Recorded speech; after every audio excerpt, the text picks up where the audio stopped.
2021 peut être ton année. 2021 peut être l'année de la différence. Après tout, on a tous 24 heures dans la journée, n'est-ce pas? On a tous les humains, tous autant que nous sommes sur Terre, tous les 7 milliards ou je sais pas combien nous sommes, on a tous 365 jours dans l'année, n'est-ce pas? Pourquoi certains réussissent et pas nous? Peut-être qu'ils planifient différemment que vous, que nous, que moi. Parce qu'il faut savoir une chose, échouer dans sa planification, c'est planifier son échec. Donc dans cette vidéo, on va voir comment est-ce qu'on peut faire pour que cette année 2021 soit meilleure que les années précédentes. C'est parti.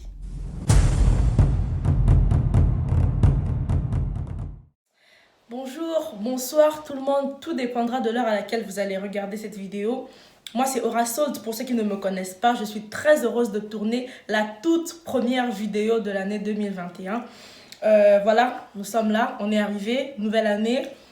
Ça fait 10 jours que l'année a commencé. Aujourd'hui, on est le 10 janvier. Donc, fini les fêtes, fini la nourriture, les rigolades. Enfin, pas les rigolades, mais fini les fêtes. Donc là, le train est déjà en marche. Le train est déjà parti. Ça fait 10 jours que l'année a commencé.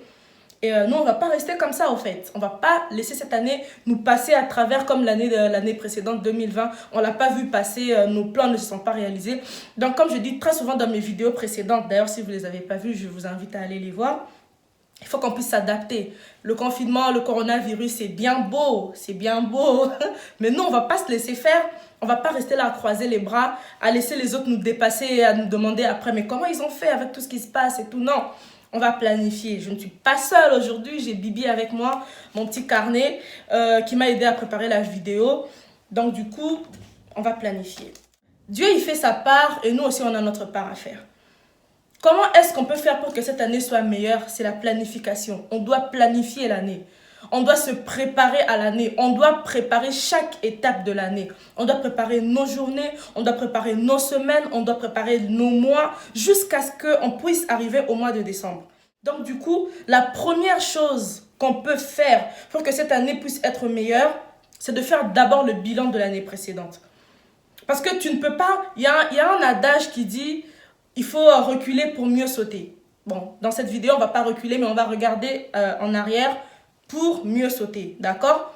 Tu vas te faire un bilan avec les points positifs d'un côté et les points négatifs d'un autre côté. Tu te fais un tableau que tu divises en deux. Bilan positif, bilan négatif, point positif, point négatif. Je prends un exemple, point positif de l'année 2020. Pour moi, j'étais diplômée. Point négatif de l'année 2020 pour moi, Covid-19, par exemple, coronavirus. Point positif de l'année 2020, je donne un exemple, hein, je me suis mariée. Point négatif de l'année 2020, confinement. Du coup, j'ai pas pu avoir la fête que je voulais à cause du couvre-feu, par exemple. Après avoir énuméré ou quantifié ou compté, placer sur les deux colonnes positives et négatives les bons points, ce qui nous a plu en 2020 et ce qui ne nous a pas plu en 2020. Qu'est-ce qu'on fait? On compte. Il y a eu combien de points positifs? 1, 2, 3, 4, 5, 6, 7, 8, 9, 10. Il y a eu combien de points négatifs? 1, 2, 3, 4, 5, 6, 7, 8, 9, 10. Il y a eu plus de points positifs que plus de points négatifs. Et après, on met les deux sur la balance. Du coup, 2020, bonne année. 2020, mauvaise année. 2020, moyenne année. On passe à l'étape numéro 2, les résolutions. Après avoir fait le bilan, on a reculé pour mieux sauter. Donc du coup, maintenant, on se pose les questions. On s'assoit, on observe, on analyse le bilan. Qu'est-ce qui a fait à ce que mes études puissent réussir? Qu'est-ce qui a fait à ce que mon mariage puisse réussir? Qu'est-ce qui a fait à ce que ce projet puisse aboutir? On fait nos 3 résolutions. Point A, qu'est-ce que je dois faire pour que cette année soit meilleure? 2, qu'est-ce que je ne dois plus refaire pour que mon année soit meilleure? Et 3, qu'est-ce que je dois améliorer pour que mon année soit meilleure? Donc, les 3 résolutions. Que dois-je faire? Que ne dois-je plus faire? 3, que dois-je améliorer? Et ensuite, on passe à l'étape suivante. Étape numéro 3, la planification de mes objectifs. Donc, après le bilan et les résolutions, là maintenant, on a trouvé c'est quoi notre objectif. En 2021, je veux être riche. En 2021, je veux monter une entreprise. En 2021, je veux beaucoup prier. En 2021, je veux upgrade dans mon ministère. On a un objectif, n'est-ce pas? Mais ça ne va pas se faire par un claquement de doigts. Il faut planifier. Donc là, du coup, on a notre objectif, n'est-ce pas? Ensuite, qu'est-ce qu'on fait? On le divise en 3 parties. Mon objectif à court terme. Mon objectif à moyen terme. Mon objectif à long terme. C'est le même objectif qu'on a divisé en 3 pour pouvoir mieux planifier, n'est-ce pas? Par exemple, mon objectif, c'est de monter une entreprise. Alors, qu'est-ce que je dois faire? Ce que je vous conseille de faire, c'est d'avoir du coup un agenda. Sur votre agenda, vous pouvez planifier de façon hebdomadaire, par semaine. Qu'est-ce que je dois faire jusqu'à la fin de la semaine pour voir mon objectif avancer à court terme? Qu'est-ce que je dois faire de façon mensuelle? Qu'est-ce que je dois faire dans le mois pour voir mon objectif se concrétiser? Qu'est-ce que je dois faire dans le trimestre? Qu'est-ce que je dois faire dans le semestre jusqu'à arriver à la fin de l'année? Comment vous ne vous perdez pas au fait dans ce que vous avez à faire? Le dimanche, par exemple, vous planifiez votre semaine par rapport à votre objectif.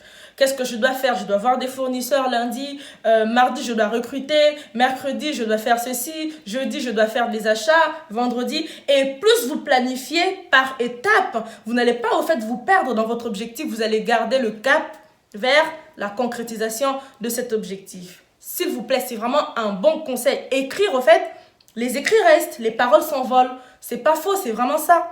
Les écrits restent et les paroles s'en vont. Même si un matin vous vous réveillez, vous avez oublié, vous n'avez qu'à jeter un œil sur ce que vous avez marqué, ben vous ne vous perdez pas dans votre objectif. Agenda planificateur hebdomadaire, mensuel, trimestriel, semestriel, annuel pour ne pas vous perdre dans votre objectif. L'objectif, c'est quand même d'arriver à la fin de l'année et de se dire oui, j'ai réussi dans ce que je fais. Mais on a du travail à faire. Comme j'ai dit tout à l'heure, on a 50%. On a 50% dans le parcours. Il y a 50%. On a du travail. On ne va pas s'asseoir à genoux, prier matin, midi, soir. Seigneur, je veux. Mais qu'est-ce que tu fais? Et là, du coup, il ne faut pas sous-estimer une chose qui est très importante. C'est le pouvoir des habitudes. Ça, il faut que je crie. Le pouvoir des habitudes. Il faut savoir que toutes les actions que je répète, qu'elles soient bonnes ou mauvaises, quotidiennement, aura un impact sur mon année. Si je répète les bonnes habitudes quotidiennement, ça aura de l'impact sur la concrétisation de mon objectif. Et si je répète les mauvaises habitudes quotidiennement, ça peut sembler petit, hein. La procrastination, je me lève, je vais faire ça demain. Ça peut sembler petit. D'ailleurs, je vais essayer d'établir une liste de mauvaises habitudes et de bonnes habitudes. Donc, du coup, la vidéo risque d'être longue. Ce qu'on va faire, c'est que je vais diviser la vidéo en deux. Les mauvaises habitudes qu'il faut éviter pour réussir son année. On ne veut pas laisser cette année nous passer comme ça sous les yeux et après se dire « Oh, mais qu'est-ce que j'ai encore fait ?» Répéter les mauvaises habitudes de 2019, de 2018, de 2017. Les jours passent, l'année, l'âge avance et nous, on reste rabis, ne change pas. On va éviter le rabicisme. Donc, les mauvaises habitudes qu'il faut éviter. En première place, j'ai mis la procrastination. La procrastination, c'est tout un art. La procrastination, c'est l'art préféré de 99% des êtres humains sur la Terre. Je me mets dans le lot parce que c'est pas facile, mais on va y arriver avec l'aide du Saint-Esprit. La procrastination, c'est je vais le faire demain, je vais le faire demain. C'est pas grave. Aujourd'hui, j'aurais dû voir des fournisseurs pour mes marchandises, mais c'est pas grave. Je décommande parce que là, contre-temps, vas-y, j'ai mal à la jambe, je vais les voir demain. 24 heures de perdu. Il faut savoir que chaque minute compte. Nous, on veut atteindre notre objectif à la fin de l'année. Chaque minute compte. Chaque jour, chaque action compte. Donc, la procrastination, ça t'a déjà fait perdre 24 heures.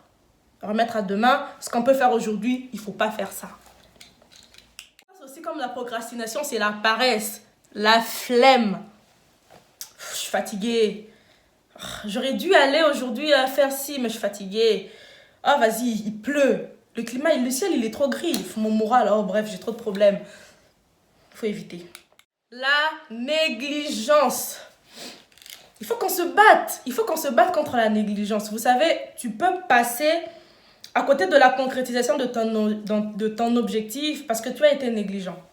Si par exemple, cette année, tu t'étais dit, moi, en 2021, j'ai ma licence.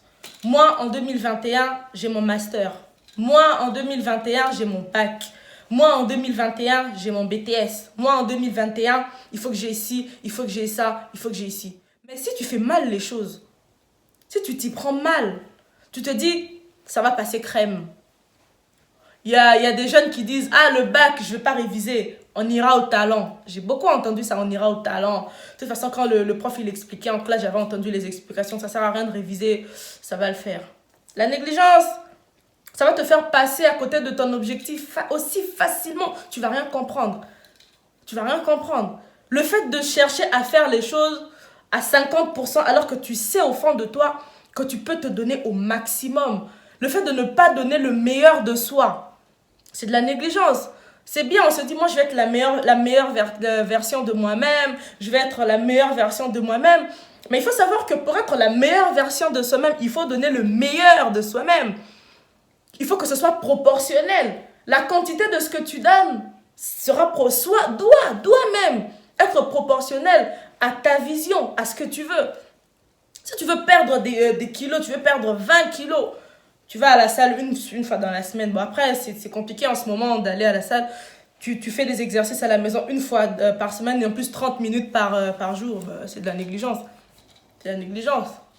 C'est de la négligence. Je veux avancer dans mon ministère, mais je prie pas, je lis pas la Bible. C'est de la négligence. J'ai envie de faire ci, j'ai envie de faire ça, je n'écris pas, je ne planifie pas, je ne m'entoure pas de bonnes personnes, on m'appelle pour me donner des conseils, je néglige. C'est de la négligence, mais c'est de la négligence. Qu'est-ce que tu vas attendre? Qu'est-ce que tu négliges aujourd'hui, mais ça va te coûter ton année. C'est pas à faire. La négligence, ça va te faire passer à côté de beaucoup de choses. Nous, notre objectif cette année, c'est de réussir. On veut voir cette année briller. On veut aller au sommet, au max, loin, loin, loin. Pas négliger. Même les petites choses que tu peux faire bien, fais bien. Si à cause de la négligence, tu vas rester dans le lot. Et quand tu es dans le lot, tu es invisible. Toi, tu veux te démarquer, non? Tu veux que les gens puissent voir que tu veux inspirer. Peut-être tu veux inspirer. Je veux inspirer les jeunes, je veux inspirer les femmes, je veux inspirer une catégorie d'humains sur Terre, je veux faire ci, je veux faire ça. Mais si tu ne te démarques pas par la qualité de ton travail, par la qualité de ton engagement, par la qualité de ce que tu fais, qui va te remarquer?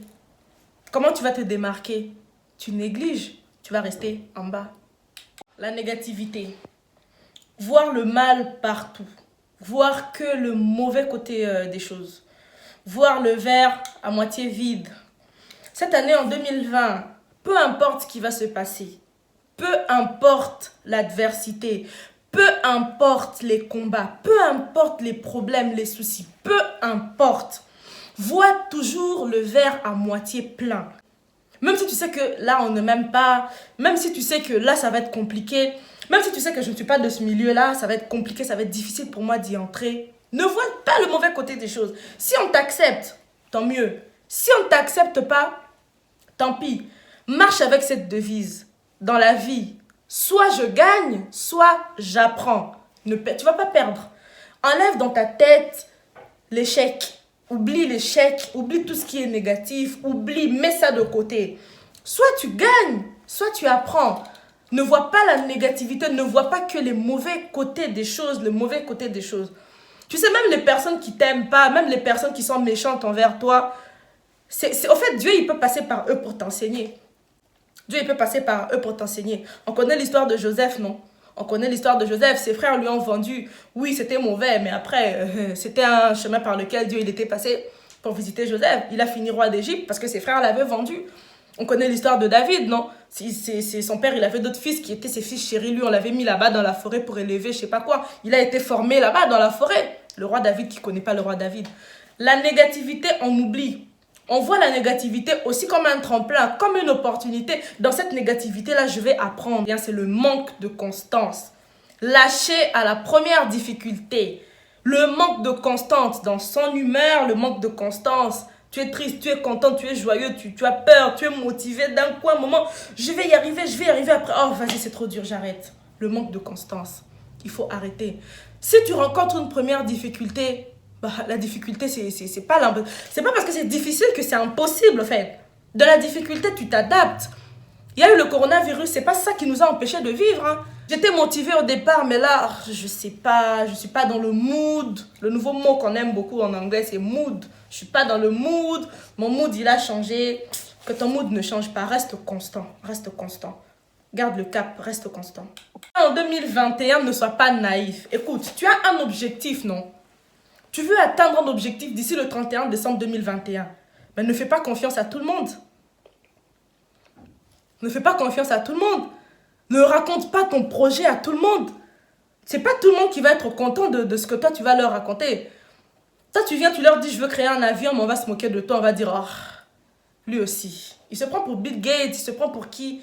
Ah mais moi vous savez je veux prendre des cours d'astronaute. Oh, mais d'où t'as vu un jeune de la cité aller faire des cours d'astronaute? On va pas te prendre au sérieux, laisse tomber. Ah moi vous savez je veux aller en théologie pour devenir pasteur. Toi avec tous les péchés que tu as commis, laisse tomber mon frère. Ah, mais vous savez, moi, je veux monter une entreprise de make-up. Ah, tu sais, il y a tellement de marques de maquillage. Ça va même pas marquer. En plus, t'es une Africaine. Les Noirs, on ne nous prend pas au sérieux. Il y a toujours quelqu'un qui va chercher à te démotiver. Il y aura toujours quelqu'un qui va chercher à te perdre. Si tu fais confiance aveuglement à tout le monde, tu auras toujours des blessures intérieures, on va toujours te blesser, on va toujours te décourager, on va toujours te rabaisser, on va toujours te dire que tu n'en vaux pas la peine. Garde tes objectifs pour toi. Ou alors, si vraiment tu veux en parler, si vraiment tu dois en parler, alors prie, demande à Dieu de te donner le discernement des esprits. La sagesse et l'intelligence. Réfléchis. Seigneur, où est-ce que je dois aller? À qui dois-je parler? Connecte-moi avec les bonnes personnes. Dans ton entourage, là, regarde bien. C'est qui est mature, c'est qui est immature. À qui est-ce que je peux parler? À qui est-ce que je dois faire confiance? Vers qui dois-je me tourner? Pour que mon objectif puisse être concrétisé d'ici la fin de cette année. Ne sois pas naïf, ne sois pas naïve. Ne fais pas confiance aveuglement à tout le monde. Judas, c'était un disciple de Jésus. Il était là. Cette année, c'est la productivité. Apprends à tresser des cheveux. Apprends. Sois une éponge, mais positivement. Hein. En cette année, upgrade. Grandis dans la tête. Regarde les infos. Qu'est-ce qui se passe dans le monde? Comment est-ce que moi, je peux me positionner par rapport à tout ça? C'est pas mauvais. Vous savez, l'actualité, ça apprend beaucoup de choses. Fais de la lecture. Les musées sont fermés, mais quand ça va réouvrir, je ne sais même pas si c'est fermé. Va au musée, apprends l'histoire. Qu'est-ce que je dois faire? C'est en apprenant dans tout ça que tu vas découvrir ta voie. C'est en apprenant, tu vas tomber sur quelque chose qui va t'intéresser. En lisant une histoire, tu vas tomber sur un livre de technologie qui va te dire « Ah oui, mais c'est quand même intéressant. » Ah ben vas-y, tu vas découvrir un talent caché en toi. La construction d'engins, par exemple, je ne sais pas. Toutes les mauvaises habitudes que tu as répétées en 2020, jusqu'aux années avant, franchement, toi-même, à part ce que j'ai cité, fais-toi une liste des mauvaises habitudes que tu penses avoir commis depuis toutes ces années qui t'ont fait passer à côté de tes objectifs d'avant et qui risquent de te faire passer encore à côté de ton objectif de cette année. Là, on a fait le tour des mauvaises habitudes. La prochaine vidéo, du coup, ça sera « Qu'est-ce que je dois faire ?» Quelles sont les bonnes habitudes que je dois avoir pour réussir l'année 2021? Si tu as aimé cette vidéo, n'hésite pas à me laisser un like. Abonne-toi à ma chaîne pour ne pas rater les prochaines vidéos qui vont arriver. Va me suivre sur Instagram, on va parler, on va échanger sur les asks et les sondages comme on le fait on le fait quotidiennement d'ailleurs. Je vous souhaite que du bonheur, réflexion, upgrade, réflexion, upgrade, on grandit, on apprend, on évolue. Cette année ne va pas nous passer comme ça. Cette année ne va pas nous passer comme ça. On est comme de l'eau. En hiver, on va se solidifier. En été, on va se liquéfier. Quand il va faire très chaud, on va s'évaporer, mais on ne disparaît pas. On deviendra des nuages. On évolue. Que le Seigneur vous bénisse. À bientôt.